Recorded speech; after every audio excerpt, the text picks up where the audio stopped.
Previously on the Pavement Top 50. This week we're going deep on Bach's Elder. How are you feeling about song number 19, Kyra from the COWI? I fucking love Bach's Elder so much. It's a great song. It's one of the earlier Pavement songs. I think it's very early Pavement song, which is cool. And it's one that really holds up, I think, too. Hey, this is Westy from the rock and roll band Pavement, and you're listening to The Countdown. Hey, it's JD here, back for another episode of our Top 50 Countdown for seminal indie rock band Pavement. Week over week, we're going to count down the 50 essential Pavement tracks that you selected with your very own top 20 ballots. I then tabulated the results using an abacus, a wet towel, and some scrawny kid from 10th grade gym class. How will your favorite songs fare in the rankings? You'll need to tune in to find out. So there's that. This week, I'm joined by Pavement superfan Vish from Creative Control with Vish Khanna. Dude, thanks for taking some time to do this. It means a lot. How the hell are you doing? I'm well, JD. Thanks for having me on your show. How are you doing? I'm great today. It's a little overcast here, but it's about 5 degrees, so I'm going to go for a walk later, and those are good times for me. Very nice. That's good. Going outside. Can't beat it. No, you can't at all. Well, let's not beat around the bush, speaking of beat it, and get right into your Pavement origin story. Talk to me about that, Vish.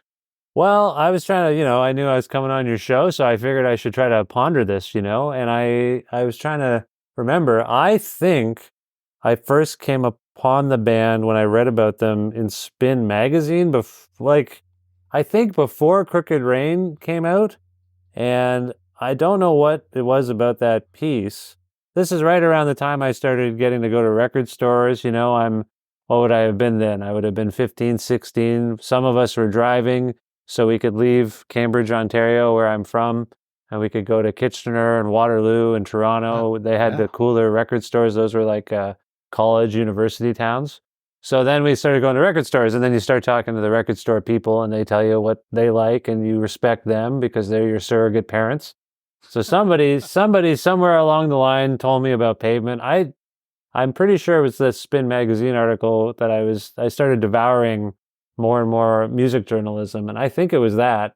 So I remember owning Slanted and Enchanted, and also the record store had the Trigger Cut single. Oh, wow. So I think I bought both things, and I'm fairly certain I bought both things. And I will say that first single got me completely obsessed with their singles, because I think they're one of the greatest treasure troves of any band I can think of. I know you've probably talked about this with others, but I really value Pavement B-sides. I wasn't that surprised. I mean, I was surprised that Harness Your Hopes went kind of bonkers recently, but I'm not surprised. Pavement B-sides, I know some of them better than I know the album songs, to be honest with you. I just became so obsessed with how great, how the quality of their B-sides really spoke to me. And then, that's one of the, and then I feel like that was a gateway into what is Silver Jews? Why is this, what is Silver Jews in the Pavement section? What is it? Oh, it's a project. Oh, there's Bob and Steve on the back of the album cover. So they're in this, I guess. And so, the B-side alternate Pavement universe, if you will, really spoke to me and still does. I find myself kind of, mumbling song lyrics and tunes and melodies from, humming them from all the B-sides. So, I would position myself that way as someone who I get a little obsessive. So it wasn't just the albums. It was I want to get all the singles. So I owned every single mostly on compact disc when I was coming up of age, and now I've got them all on. Actually, you know what I ordered? I ordered that thing. You ordered the box set? I ordered the singles box set. I have a bunch of them, but I was like, what the hell? I'm going to do it. So the book looks good. Yeah, everything about it looks good. I love Pavement. So I just thought I would get that too. And I think that's pretty much it. That's where I discovered them. And then, of course, they blew up. They were one of those bands that all your cool heroes were talking about before you even heard them, So you'd read a interview with someone you liked and they'd mention Pavement. So you're like, what is this Pavement? So really of a time and place for me, word of mouth, and then actually digging in. I have still a sense memory of playing Slanted and Enchanted and hearing Summer Babe, and you're just like, what the hell? So yeah, I'd say that's got to be it. I think that's it. And you got to be there for the release of Watery then. Did you, as somebody who was like sort of EP and single obsessed, did you pick that up when it came out? I did pick it up. I don't know if I got it right when it came out. I can't say that for sure because I feel like I still came to them a little bit later. Because I'm sure that article was 93. Like, I don't think it was about Slanted. It was just mentioned. So, but I got it. Yeah. And as you may have heard me talk about, it's like my favorite thing, really, in some ways. I miss Gary Young. I never got to meet or talk to Gary Young, but oh damn. But yeah, the drumming as a drummer as well, as a budding drummer, like hearing Gary's playing, that had a huge influence on me too. So yeah, that era. Put your finger on what it is, isn't it?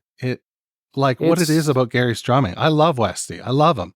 He's a great guy and he's a great drummer, but there's something about Gary. There's something about the looseness and the showmanship of people like Gary Young. I would say here in Canada, we have Mark Gadet, who was in Eric's Trip, and his drumming too. Like, it's punk rock, but it's a bit more technical, and it's precise, but it's loose, and it just has it. He's making an instrument. They have their own voice, I suppose, as drummers. Right. They have their own. Like, you hear it, and you're like, oh, that's either Gary. Or, as I mentioned, Mark, for two examples, or it's someone copying them.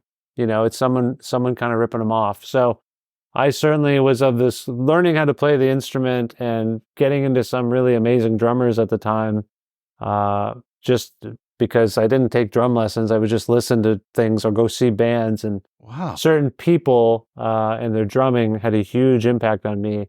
And certainly early Pavement drumming. I think it's an underrated facet of that band. Did you get a chance to see the Gary doc?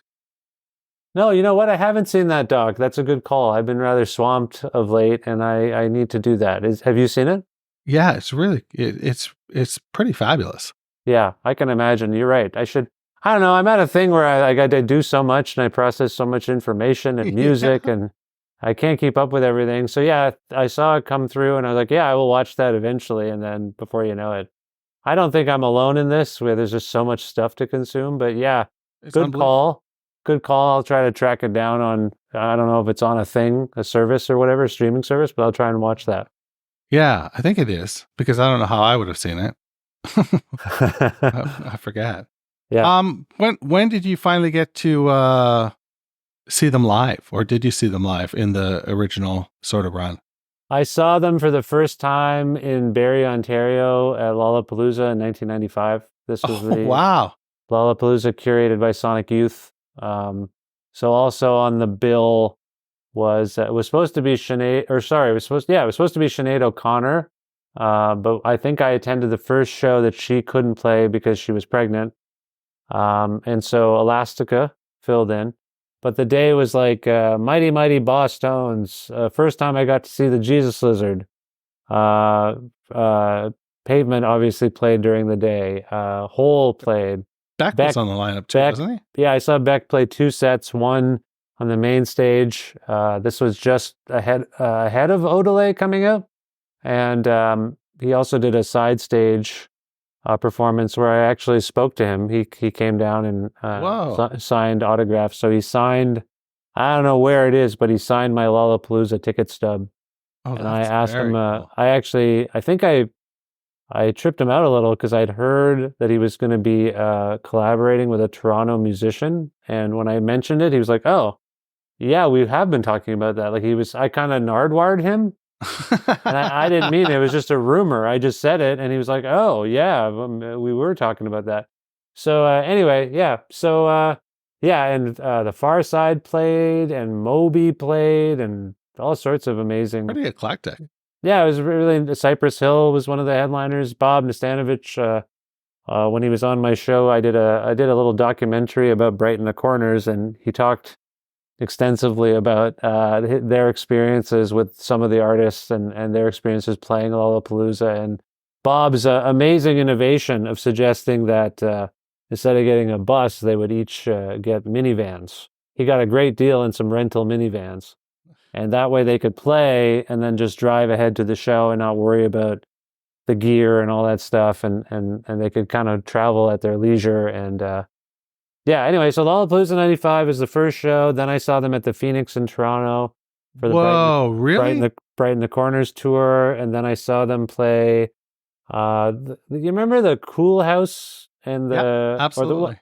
Sorry, for those wondering, in Toronto, there was a venue and it had 2 rooms. And one, it was called the Warehouse, and then beside it was something called the Government, a smaller room. And then the Warehouse became, it was like the RPM Warehouse or something like that is what it was called. And then it changed names. It was the Cool House, but I think the Government was still there. So for Terror Twilight, as I recall, Pavement played the Government, so the smaller room on that tour. So I saw them there, and then I saw them on Toronto Island on the first reunion tour with the Broken Social Scene. That would be a great show. I think that's the last time I was invited, or I was supposed to go see them in Austin, Texas, and Bob hooked me up, and I think I might have even been able to attend the Austin City Limits taping, but unfortunately I couldn't make it at the last minute, so that was a bit of a bummer, but I regret it. But, it was weird, still weird pandemic times then, and I think there was also other stuff going on, so I didn't get to see them on this current reunion, but it still seems to be going as we're speaking, so who knows? Yes. Maybe I can see them somehow. Yeah. Yeah, and we are recording this in early April, so yeah, that's not a scoop, people. Just in case you're listening to this in October and you're like, oh, Christ, they're coming back. They very may well be. I just edited the Bob episode, and I sort of teased him because he's like, "We're done after South America," and I was like, "Come on, come on, yeah. I'll believe you're done when you're done." Yeah. But enough about me. Back to you. Yeah. I'm curious about the Lola performance. Like, so you got to see them in Government isn't intimate, but it's nice. And then you got to see them in Lollapalooza in front of a big crowd. What do you think of the festival version of Pavement? Well, I mean, obviously it's well documented that they didn't have the best time on that tour on some level. In Slow Century, there's obviously the fracas, where people are throwing mud at them and all sorts of, a rock at Steven, actually. I was a kid. I mean, that was sensory overload. I was just going to, how old was I? So 95, I was, had I even turned, yeah, I was not even, what was I, 16 or something like that? I don't know. I was not an old, I was young. You were 76?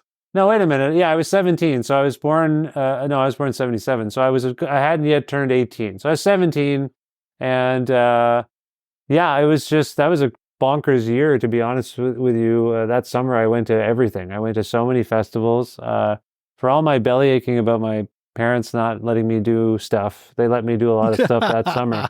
So yeah, I think I was just overwhelmed by how many people were surrounding me, and I got up as close as I could for Pavement. And we got up really close. Like, seeing the Jesus Lizard was a bit, I loved the Jesus Lizard already at that point. I just loved them. And to see them was like they were larger than life. And, yeah, for those who've never seen them or footage of them at that point, Yao would come into the crowd, he would leap off the stage and crowd surf and all that kind of stuff and sing while he was doing it. So it was very immersive. And then Pavement, relatively the opposite. They're on stage and the songs are great and they played well, as I recall. But on some level, I remember just making a point of getting up as close as possible and trying not to, at the same time, be conscious of not bothering people as you move your way up, because I was kind of annoyed at everyone running around and pushing their way forward and all that stuff. So never made sense to me. Yeah, just that's my main memory of just like trying to. I was probably, for the Jesus Lizard and Pavement, that was the closest I was probably to the stage, and then otherwise, yeah, I don't know. I mean, I have I have a real sense memory of the Phoenix show for Brighten the Corners for a few reasons, and I've talked about them with Bob at least.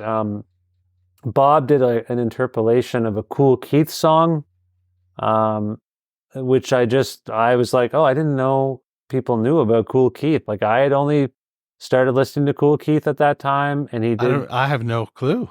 Kool Keith is a really innovative underground hip hop superstar. He was in a group called Ultramagnetic MCs, and then he went solo as Dr. Octagon. And as Kool Keith, he has all these pseudonyms. And to be precise, Black Elvis. Like he had all these cool names. So to be precise, I believe, as I recall, Bob was quoting the Dr. Octagon project, and he just did it in the middle of a song.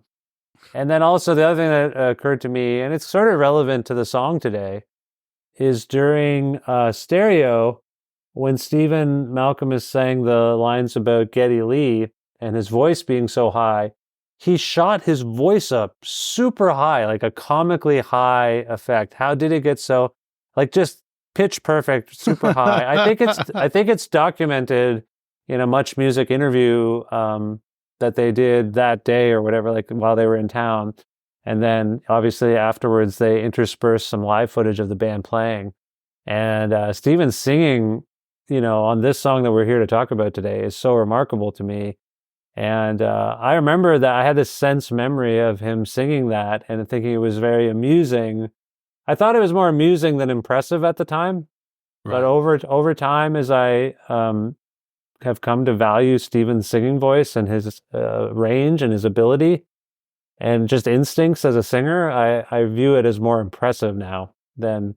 I still think it's funny because I think he's got a comical element to his choices, and certainly live, anything can happen. But they were just...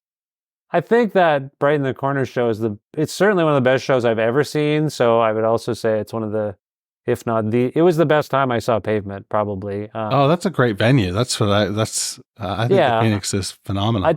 I don't want to discount the reunion show I saw because I think with age and time away from each other, they actually have, I don't know how many reunion shows you've seen, but often I find that these bands that, particularly for us, the bands around in the 90s, when they come back, they're better. Yeah. Like they seem more at ease with themselves as people and as players. And so the absence, I don't know what it is. They just seem more relaxed. And I think when you're more relaxed, you play better. I think 20-something angst, we'll call it. I think if you're not relaxed with each other, you don't play as well. You're just a little uptight. And then as you sort of resign yourself to, not resign yourself, but as you sort of you let go of things. I guess that is a way of putting it. You kind of let go of any little grudges and you don't have that angst, whether it's your own or whether it's about yourself or whether it's interpersonal. And I think you just play better. So when I saw the Jesus Lizard on their reunion tour, having seen them several times in the 90s, I just was like, I think they're better. They might be better. And Pavement, as I recall from the Toronto Island show, it felt good. They played so well, together. But up until that point, I would say that Brighten the Corners show I saw at the Phoenix in Toronto was just like, they were just on fire. It was brilliant. So yeah. Cool. Yeah. Well, before we get into song number 18, I gotta ask you, as one of the only people I know that has interviewed Mark Ibold, the reclusive Mark Ibold, how the hell did you do it? And that interview, by the way, was phenomenal. It was great. Well, that's very kind of you to say. I have to draw back on my memory for this. So the occasion was the Terror Twilight reissue from a year or two or a couple of years ago, whenever it was. Yeah, who knows? And like you, I think my social entry point into this band is Bob Nastanovich. Absolutely.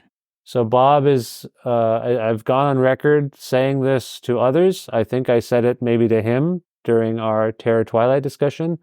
Bob is the greatest podcast guest of all time. You don't even have to ask him a question and he starts. He's so funny and he's so frank and he says things that I surprised he might say. Absolutely. I love him so much, and he's been very kind to me over the years as well. I first spoke with Bob around the time of that reunion tour. And so what was that, 2009? 10? Thank you very much. Yeah, sorry. I'm thinking the Jesus Lizard was 2009. So yeah, I spoke to Bob around that period, and then we've maintained contact basically ever since. That was for my college radio show, actually. And then, so That yeah. was here in Toronto. Yes, that's right. Yeah. Well, when I was living in Ontario at the time, Right. I had a college radio show and would play some Pavement, and Bob was a guest on that show, and I probably wrote a magazine article for Exclaim magazine as well. That's what I do and used to do more often. Anyway, yeah, so the Terror Twilight thing came about. By this point, Bob and I he'd been on my podcast a few times. And so I'm sure I went through the proper channels to try to figure out the interview and get the music and all the assets and all that. But Bob, I was like, Bob, like, can we get everyone? Let's just get everyone on the show. Probably like you have done. Like you just, you're trying to do this now. You're trying to talk to as many of the members as you possibly can. Absolutely. And in the loop, so yeah, I'm emailing Steven, and I think I texted Steven because, he wasn't responding. So we sort of landed on Westy and Bob and Mark, and then Jesper, who was involved in the reissue for Matador, was going to take part. And then at the day of, Mark couldn't do it. He was in transit. He couldn't join us for the group call. But yeah, Bob connected us over email, I believe, and maybe text. I don't recall. And so Mark felt, I think, kind of badly that he couldn't do it, like that he said he would do it and that he didn't end up doing it. And I assume Bob vouched for me, and so that was kind of it. Really, we corresponded. He felt badly that he couldn't make the group call. We arranged a time. We had a good talk. You heard it. And then I believe I put it out right after I had put out that group call. So back to back, it was like Pavement Week on my show for Terror Twilight. Yeah. So yeah, I can't recall, because I do so many of these, exactly what Mark and I talked about. I think we talked about some of his radio listening habits. You did, yes. He still uses a radio. Yeah, you might actually have a better perspective on it than me at this point, because I just don't remember. You know how JD, I'm sure you're familiar with this. You do so many of them, interviews, episodes. Right. You're just like, oh yeah, I forgot I had so-and-so on the show. What the hell did we talk about again? That happens to me all the time. When I edit, I'll be listening and I'll be like, it sounds like a conversation between somebody who doubles my voice and my guest, because I don't recall virtually anything about what we talked about. Well, I remember realizing it was a real kind of rarity for Mark to do such a thing. I think at the time, a Sonic Youth archival compilation had just come out that Mark appeared on. So there's just a fair amount to talk about. It was a lot of memory jogging, unfortunately, for him, like, trying to remember the Terror Twilight sessions, trying to remember playing with Sonic Youth, like all about a decade out from doing it, right. Or more, or a decade or more, 20 years. Yeah,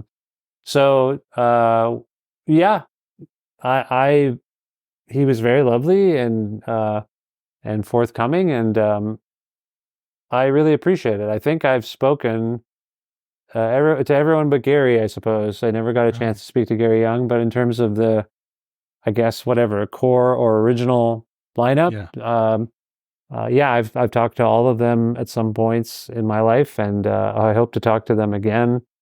Yeah, I do adore them. So it's, yeah. You can tell. You can really tell. And we should have said this off the top, but Vish's Creative Control is a podcast. If you haven't listened to it, you should listen to it. If you like music, if you're maybe a bit obsessive about music, Vish does a really phenomenal job of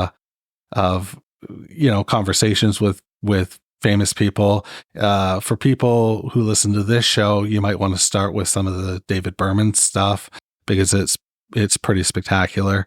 and then work your way through the pavement. But it's all good from the stuff that I've heard for sure.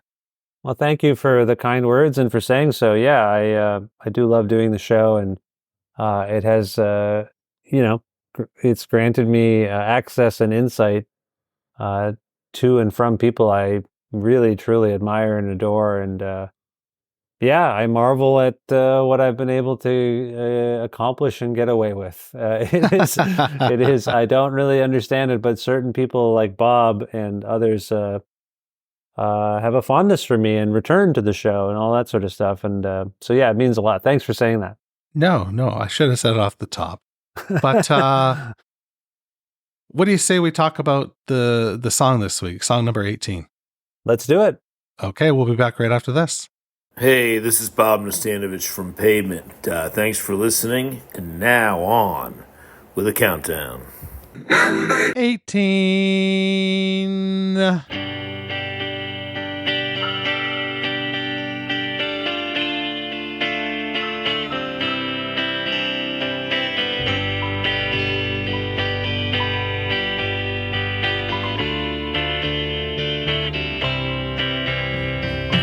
Rotten device, I'll say it twice.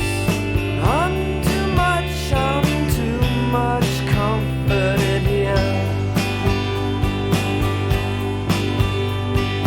'Cause too much will leave you everywhere eyes, nowhere to die, no place to sharp your sharpened heel.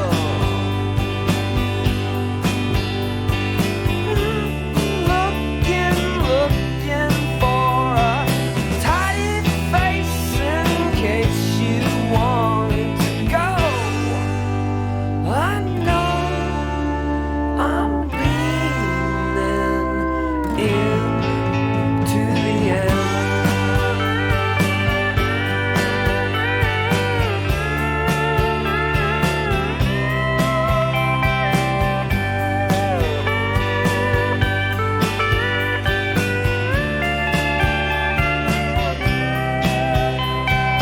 Calling the bluffs, talking so tough. Goodbye to the ugly steeple fear. Good times forever after. I'm just a man. You see who I am. I'm fine with my hooks and open the books. Dirty black cars. Angelo Corpus Christi, you're so mystic. Tell me what I wanna hear. I know I'm leaning in. I know I'm leaning in to the end. To the end. To the end. To the end.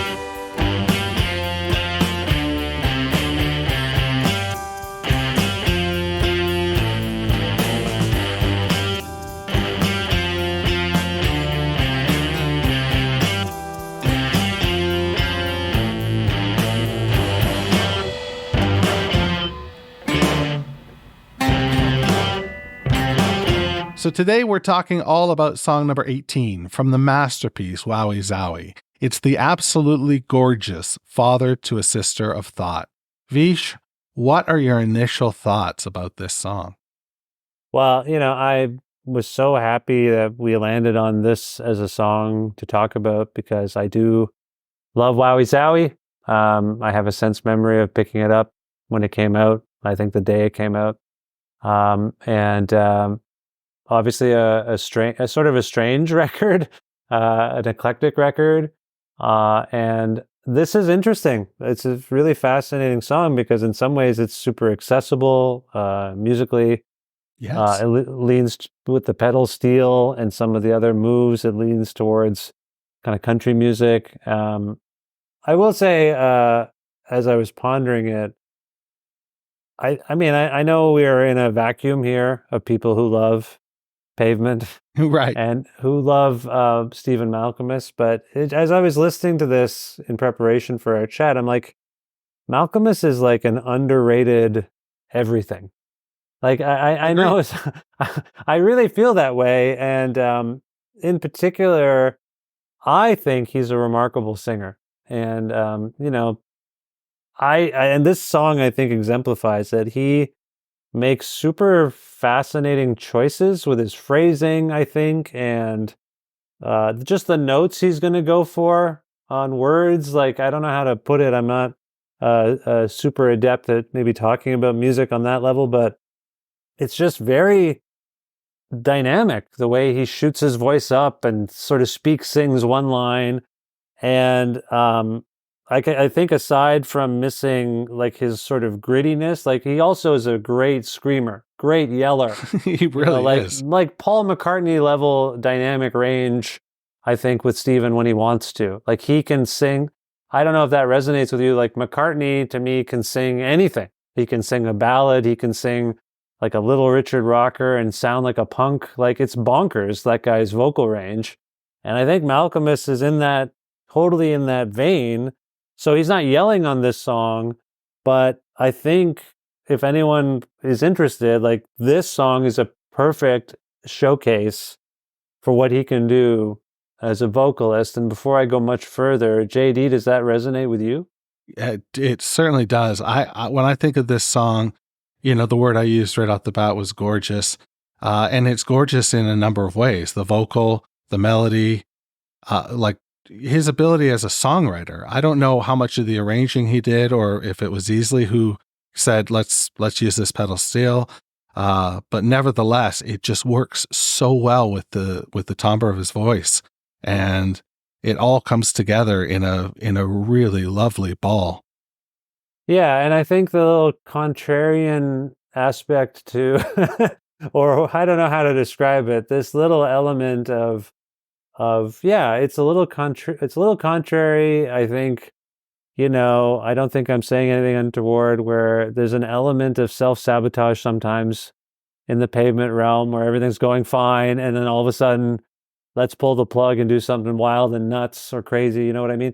And then, yeah, so this song has this really jaunty country vibe, and then it ends with this like minimalist noise rock stomp. Jam. Yeah. Like it suddenly becomes a little more punk after the sort of, so it's kind of this, and it's all part of this. It's that end. It has nothing to do with anything else we've heard.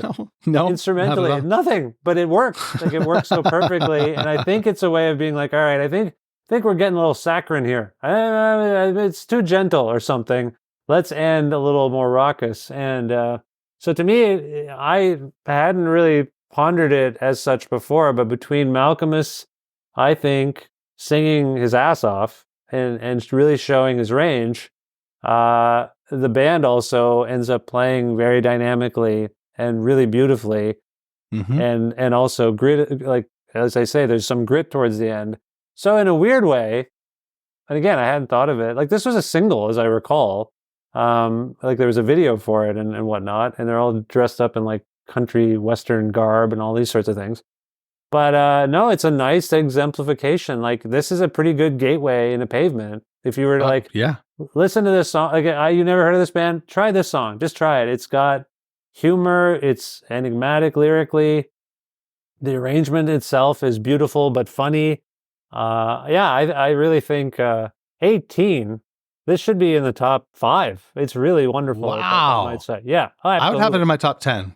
Yeah. I know you. Top 10, sure. I don't know what these ratings mean. I don't believe in ratings and awards.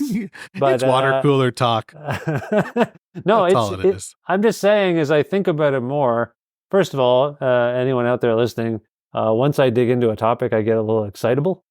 So you could make the argument like, what about these other 10 songs? And I'd be like, yeah, those are also great. But this to me, I think, as I say, it's got a nice balance of earnestness, irreverence, beautiful singing, wonderful playing. Yeah, I just think all across the board, it's beautiful. Yeah, well said. What when you think back to buying Wowie Zowie, you said you got it on the day it came out. That's, first of all, that's very cool. And second of all, I wonder, just to go on a tangent for a moment, I wonder if your penchant for B-sides helped you with that record, because it's almost constructed to me where there's like a song and then more of a B-side song, then a song, then more of a B-side song. You know, I'm thinking like Brink's Job and stuff like that. You know, so that would have really helped. But what were you thinking the first time? And this is asking you to really stretch your brain. I apologize. But what were you thinking the first time you heard this song on this wicked roller coaster ride of a record? You know what? I know this song gets, or rather the album Wowie Zowie gets compared a lot to the White Album. Sure. By the Beatles, who are from Liverpool and are no longer around. But they were, that album was, I think it's rightly regarded as this odd pastiche of sounds and ideas, and somehow it only coheres because contextually they made it cohere. Like, it doesn't really make a ton of sense as an album, but it's one of those albums where, like, I couldn't tell you what the best song on it is because I almost view it conceptually as a whole. Oh, wow. So the sum of it, like, you can, there are singles from it and whatnot, but I have this is more about me, I suppose, JD, than maybe most people, but like, I'm an albums person. So when an artist or a band puts out an album, I assume, rightly or wrongly, in some cases it's not the case, but I assume it's a unified statement that they're making of a time and a place. Like Rolling Stones, certain bands, you'll be like, yeah, this album is actually like odds and sods from the previous couple of albums that they just reworked or whatever, revisited. And they still count as albums, you know, certainly the Stones in the 70s, you can make that argument. There's a few records where, yeah, like just what I'm describing. It's an album, but it's really like leftovers from some ideas they had. I would put Wowie Zowie in that White Album category of like, it's a whole thing. Like the way it's sequenced, the way songs blend together. As soon as you hear an artist do that, where the songs kind of there's barely any air between them. Right. That's a sequencing choice. That's a mastering choice. That's all sorts of choices they're making. But there's then tends to be this coherence between them. This isn't the case all across Wowie Zowie, but there are songs, as you know, where it's just, the next one just starts. You're just right into another song. So it becomes this sort of suite-like thing. All this to say, I might be stalling to answer your question because I haven't listened to the whole album in some time. This is going to prompt me to. I listened to this song on its own, and I will say it was a bit weird to hear it on its own because I don't listen to Pavement. Sorry, as I've tried to just maybe exemplify, I generally don't listen to bands. I got a friend pointed out to me a few years ago. We were in a band together, and he said, "Yeah, you once said you don't like greatest hits compilations." I said that? He said, "Yeah, we were driving and we were listening to like AC/DC or something, and it came up in conversation, and you said you don't like greatest hits compilations because the context of the music is all out of order." And I said, "Right, that makes sense to me." Yeah, I said, yeah, okay. I don't remember saying that. Sometimes I say things and I don't remember that I said them. And I said, oh yeah. Well, I mean, I said it and it stuck with him. Like he said, yeah, I've started to listen that way now because you're right. Like the context of an album is so important to it. So when you asked me to be on the show and suggested, that we were going to talk about this particular song, I just listened to it on its own. Totally weird. totally weird to hear it out of the album context. So I think going back to my sense memory, I don't know. I mean, it starts with We Dance, Yeah. which is weird. And then you're right. Some of the songs seem, I mean, to some people, they would seem like half-finished ideas. That's right. Or just like little jabs of things, you know. So you're absolutely right too. Like Serpentine Pad, Brink's Job, those sound like they could be B-sides, but I would argue that the Pavement B-sides are never really, they don't feel like throwaways to me. I agree. Sometimes they're a little looser and more fun, like things happen and that you wouldn't really hear. No, I don't even, you know what? I'm just going to retract that. I think they are all fully realized songs that stand on their own. But yeah, Wowie Zowie, I suppose, might have been the first sort of inkling that this band could do anything, and they weren't afraid to try anything. I'm sure some people were disappointed after Crooked Rain to hear this band to be a little more punk, but also as we're talking about a song that, like I say, who knows? I don't know. I've not really thought about this in a long time, but I'm sure making the construction of Wowie Zowie and the sequencing was potentially a reaction to how much success and how they broke through with Crooked Rain. Yeah, I can get behind that thought because I mean it's almost outlined in Cut Your Hair, right? Yeah. That's sort of the blueprint for Wowie Zowie in a way. Yeah, like And- not deliberately self-sabotaging themselves, but being like, we're maybe a little too big. Let's do something a little less accessible. Like, let's do something a little more. I just want to be clear. I think it's brilliant. I don't find it confusing. But if you got into Cut Your Hair or Gold Sounds and or you know got into that band that you saw freak out on the Tonight Show, you know, then listen to Pueblo.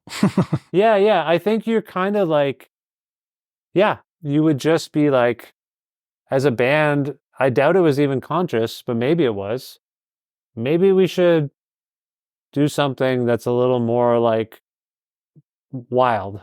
And if that was the case, I'm not sure it was. I'm sure there's literature, and I should have maybe revisited some of the liner notes and reissues and things to read about where their mindset was at. But, you know, even describing Father to a Sister of Thought, it has that mix of totally accessible. I could play this for my country music loving grandfather, but then it ends with like, hey, grandpa, we're still kind of a punk band. You know what I mean? Yeah. Oh, that's great. I going back to the theory of potentially sabotaging themselves, which I'm with you. I don't think they did it on purpose. I almost think it's like a sound and style change. You're right. Crooked Rain was so accessible, and it had a familiar sound. It had sort of a California classic rocks kind of vibe to it. Crooked Rain is, I will interject only to say that I think Crooked Rain is also super weird. It is. It helped them break through, but it is a weird album. Like, it starts weird. It has like a full studio sound. Like it sounds like, I know that was made in a bit of a patchwork as well, but like it sounds more like a studio record. Sure. They went to a place that it wasn't going to be noisy and hissy and ambient. Even though it has elements of that, like it has a warmth to it, but it's a weird and wildly arranged album too. But this is even coming off of Slanted though. It just seems more, readily available, I suppose, to a wider berth of people. Yeah. But what I was going to say is it almost reminds me of what SM did when he went solo. That first record is so accessible and so poppy and so hooky and so earwormy. It's amazing. Yeah. And then he did Piglip after that, which I fucking adore, but it's so off the wall compared to the self-titled debut.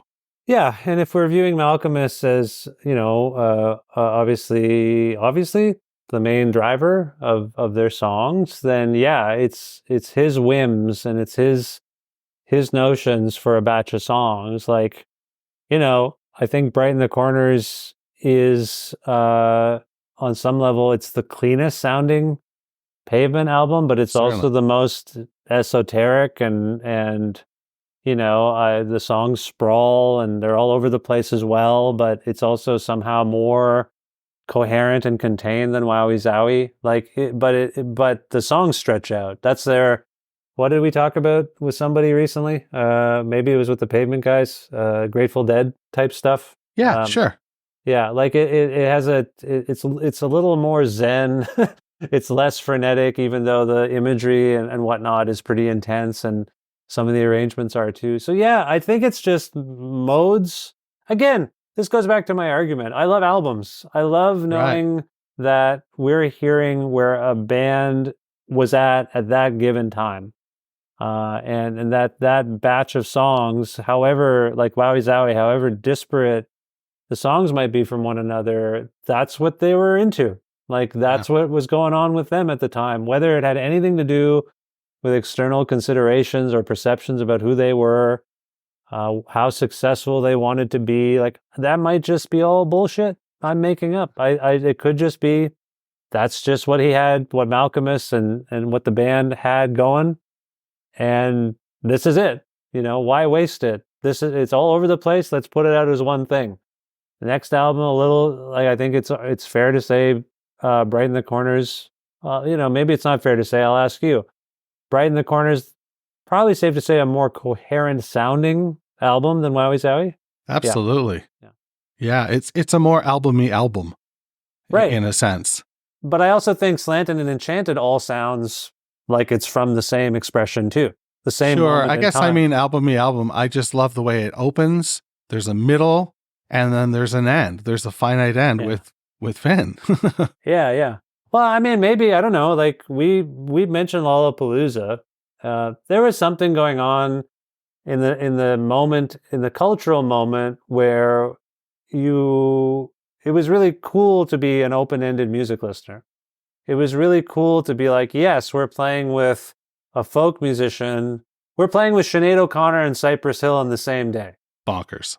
And the Jesus Lizard. Like, on some level, that is a culture saying everyone is welcome. Right. Every sound has merit. We're sick of the orthodoxies. We're sick of there being camps. And so maybe Wowie Zowie reflects that too, on a musical level. It can be noise damaged. It can be a beautiful, if strange, folk song. It can be a country song. It can be a goddamn screamer where Malcolmus clearly loses his voice, on Half a Canyon or whatever. Like, as we speak of it, I love that album. And like I say, though, I'm having trouble decontextualizing this song from the whole. Right. And that's more about me. But if we really dial into it, when I say this is a good exemplification of Pavement as a whole, maybe it's a good exemplification of Wowie Zowie as a whole. It has that beauty and thoughtful lyricism where you're like, what's he talking about? What's going on? This is really interesting imagery. Is he talking about Corpus Christi, Texas? Or is he talking about Corpus Christi, the kind of event? Like, I remember just thinking right away, why is he singing about Texas? Like, I have that sense memory, and I have this song and I'm Just a Man. Like, I have just little bits of lyrics that are just always with me that I just hum to myself. And this is one of those songs where I just have sort of mindlessly sung it out loud to myself as I'm sort of tooling around my life. I don't know if you have that, where you just have these lyrical fragments, but this is definitely one of those songs. And I think, it exemplifies both the band and the album in a really fascinating way for me. Cool. Well, is there anything you want to say more about Father to a Sister of Thought, or? Well, I'm a lyrics guy, and we didn't have a chance to get too far into it, but I know that, it's on the surface, it seems to be about spirituality and people's relationships to that, but with Malcolmus also, you never really know. On some level, I think he's spoken about this song and whatnot, but no, I don't know. All I'll say is I marvel at the guy, And I don't think he's one of these people I don't think we marvel at enough as a No, I guitar agree. player, as a musician, as a lyricist, and particularly on this song as a singer. And I hope this isn't. Some people don't find this to be hyperbole, but I think we take him for granted as a vocalist, and this is a great example of what he can do. Agreed. Well, Vish, it's been dynamite to talk to you today. We went off on a few different directions, and I'm glad we got to do that. Is there, do you want to talk a little bit more about you and the podcast? And I want to say right off the bat that I said it earlier, Creative Control, it's with K's, Creative Control. So if you're searching for it on the Google, that's, you're going to want to spell it correctly. Well, Like thank you. Vicious style of correctly. Well, I will immediately say that this is a reference to a Hot Snake song of the same name, Creative Control. So that's why I didn't make up the K's thing. And now there's like a fashion company called Creative Control. And I think someone like fashions themselves a rapper and they call themselves Creative Control. But they kind of show up and they don't show up. I don't know what's going on. But anyway, yeah, that's my show. I mean, on the internet, they'll be like tweeting rapidly, and then they just disappear. And then Weird. I don't know what's going on. Anyway, yeah, nothing to do. I copped the name from a band I like, so I can't really complain. Complain spelled with a K, by the way. Yeah, I have this podcast, and as we're speaking, it's still going, and it's more important to me than ever because it is now my main job at the moment. Maybe by October it won't be, but yeah. So all I can say is if you support the work of people like me and JD, and want to support podcasters, crowdfunding. I don't know about you, JD, and we don't have to talk too much shop, but the advertising revenue is very minimal, and it's Absolutely honestly a little gross. No offense to your sponsors. I'd rather just not have it.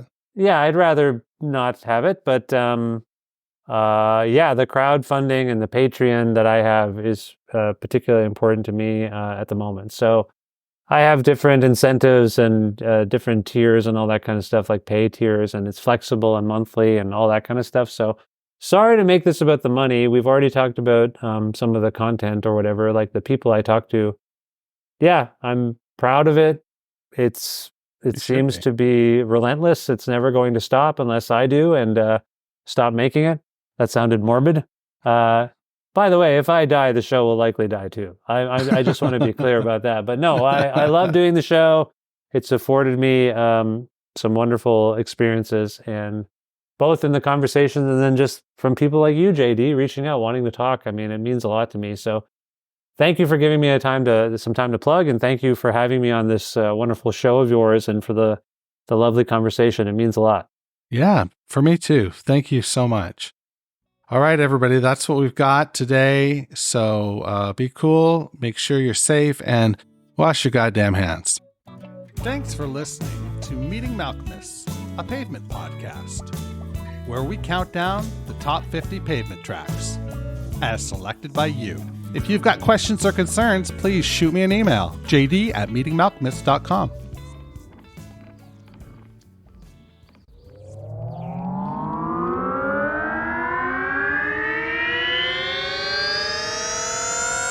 To podcasts and such.